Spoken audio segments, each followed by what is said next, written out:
dari kepala kantor saya, yaitu Pak Tommy, Kabupaten Jombang. Saya sudah baca dengan seksama bahwa juga Pak Tommy itu mengutamakan spasial dan tekstual di satu kantor, seluruhnya di Jombang. Jombang sudah bagus, spasial dan tekstual seluruh kantor, seluruh Kabupaten Jombang.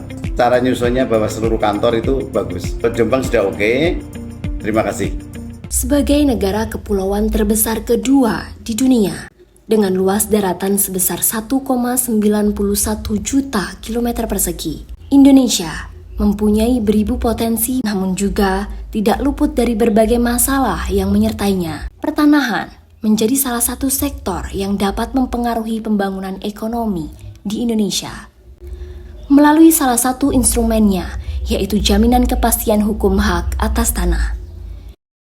Ini adalah program door tujuannya adalah untuk melihat secara langsung permasalahan-permasalahan di lapangan. Masyarakat juga kita berikan edukasi bahwa sertifikat itu juga memiliki nilai ekonomi. Di sisi lain, pengurusan tanah sebagai aset berharga membutuhkan serangkaian proses. Ditargetkan 126 juta bidang tanah selesai pada tahun 2025. Hal itu menunjukkan banyaknya bidang tanah yang belum memiliki sertifikat dan kepastian hukum. Fakta bahwa berkembangnya teknologi yang pesat mengharuskan adanya transformasi digital. Permen nomor 5 tahun 2017 tentang layanan informasi pelayanan elektronik dan Permen nomor 27 tahun 2020 tentang rencana strategis Kementerian ATR BPN tahun 2020 hingga 2024. Adanya Permen nomor 3 tahun 2023 tentang dokumen elektronik dalam kegiatan pendaftaran tanah melengkapi keseriusan ATR BPN untuk melakukan transformasi digital. Ini sudah saya minta 3 tahun yang lalu untuk segera ditransformasikan ke dalam sistem pelayanan yang berbasis digital. Nggak ada negara yang besar mengalahkan negara yang kecil, atau negara yang kaya mengalahkan negara yang miskin. Enggak. Ke depan negara yang cepat itu akan mengalahkan negara yang lamban. Udah, itu kunci dan ini harus kita pegang. Nah, berikutnya ada yang saya inginkan adalah supaya tidak ada mafia tanah. Saya menginginkan memang, dan sekarang sudah masuk dalam program, sudah digitalisasi saja. Ya.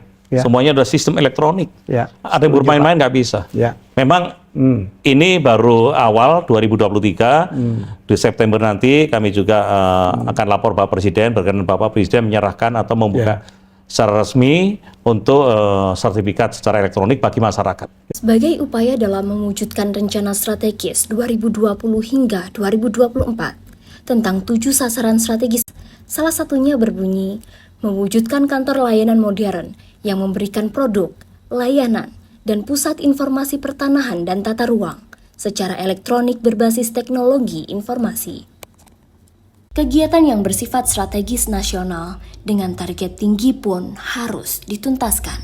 Meninjau pada kantor pertanahan Kabupaten Jombang yang memiliki keterbatasan anggaran dan sumber daya manusia. Hal tersebut tentunya diperlukan terobosan dan inovasi berupa layanan klinik validasi data elektronik untuk meningkatkan kinerja pelayanan pertanahan. Bapak Ibu Kepala Desa, Kepala Kelurahan, Sekretaris Desa, Sekretaris Kelurahan, perlu kami sampaikan juga bahwa Kementerian Agraria dan Tata Ruang dengan Peraturan Menteri Nomor 3 Tahun 2023 tentang penggunaan data elektronik dalam rangka pendaftaran tanah itu mewajibkan kami untuk melakukan validasi data. Bapak Ibu bisa mensosialisasikan kepada masyarakat untuk melakukan validasi.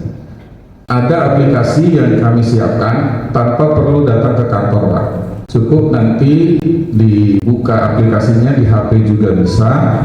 Nanti dikirimkan datanya ke kita validasi, nanti kita informasikan bahwa datanya sudah valid. Klinik validasi data elektronik diharapkan dapat memberikan pelayanan yang sesuai prosedur, baik dari sudut biaya maupun ketepatan waktu. Melatih dan membiasakan jajaran kantor pertanahan untuk bekerja sama dan membangun kompetensi, serta pengembangan diri agar lebih profesional dalam melaksanakan tugasnya, sehingga bisa terwujud kepercayaan masyarakat. Dari hasil validasi data secara sporadis, data siap elektronik yang ditargetkan sebanyak 90% dari yang semula baru mencapai 70,49%. Namun sampai dengan akhir implementasi, aksi perubahan hanya mencapai 80,70%. Dengan kenaikan persentase data siap elektronik yang hanya 1,21%. Demikian juga dengan validasi data secara sistematis. Dari 7 desa atau kelurahan di Kecamatan Jombang, Kabupaten Jombang, ditargetkan data siap elektronik sebanyak 70%. Namun sampai akhir implementasi aksi perubahan hanya tercapai 62,61%. Hal itu dikarenakan dari data valid yang dicapai. Pada kenyataannya, data yang berstatus valid tersebut masih terdapat data semu atau data yang sebenarnya belum valid. Sehingga data valid semu yang divalidasi ulang tidak menambah persentase data valid secara signifikan. Selain itu, tidak tercapainya output juga dikarenakan tim khusus yang dibentuk selain melakukan validasi data secara sporadis dan sistematis, juga melaksanakan penyelesaian target PTSL. Tidak tercapainya target tidak selamanya buruk. Setelah melalui proses sosialisasi, klinik validasi data elektronik mendapat dukungan untuk diadopsi atau direplikasi oleh Kantor Pertanahan Kabupaten Kediri, Kantor Pertanahan Kabupaten Muna, dan Kantor Pertanahan Kabupaten Bombana. Di sisi lain, kenaikan terjadi pada jumlah permohonan validasi dari pelaksanaan aksi perubahan selama lebih kurang 1 bulan. Data tersebut menunjukkan adanya peningkatan kesadaran stakeholder untuk mendukung peningkatan kualitas data pertanahan atau DSA yang didukung dengan kemudahan dalam pelaksanaan pengajuan permohonan validasi. Berikut adalah hasil jajak pendapat yang kami kirimkan untuk mendapat umpan balik. Di antaranya, klinik validasi data elektronik oke banget.